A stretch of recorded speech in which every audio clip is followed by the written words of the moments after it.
niveau sectoriel, ça veut dire que ce sont les organisations du même secteur d'activité. On va prendre un exemple, par exemple dans le secteur de la protection sociale, il y a la CNAMGS, la CNSS, la CPPF, le FNAS, etc.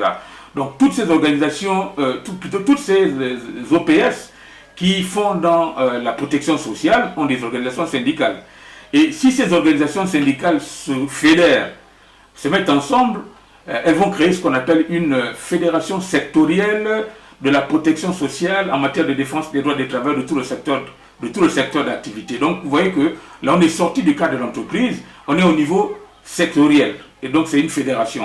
Et pour être une fédération, il faut avoir au minimum 2 syndicats sectoriels. Ça veut dire qu'une fédération existe si on a au minimum 2 organisations syndicales. Par exemple, d'un syndicat de la CNSS avec un syndicat de la CNAMGS, ça fait une fédération sectorielle de la protection sociale. Et ensuite, dès qu'on a créé la fédération sur la base de 2 organisations sectorielles de base, à partir de cet instant, toutes les autres organisations du secteur peuvent intégrer cette fédération. Et là, le partenaire social de ce type d'organisation, ce sont les patrons de toutes les entreprises qui sont liées aux syndicats qui font partie de cette fédération sectorielle. Ça voudrait dire que les partenaires sociaux de la fédération des organisations professionnelles du secteur de la protection sociale, ce sont le directeur de la CNSS, le directeur de la CNAMGS, le directeur de la CPPF, le directeur du FNAS. Donc c'est ce consortium de patrons qui sont finalement les partenaires sociaux de la fédération sectorielle de la protection sociale. Donc ça, c'est le deuxième niveau, le deuxième niveau d'organisation syndicale.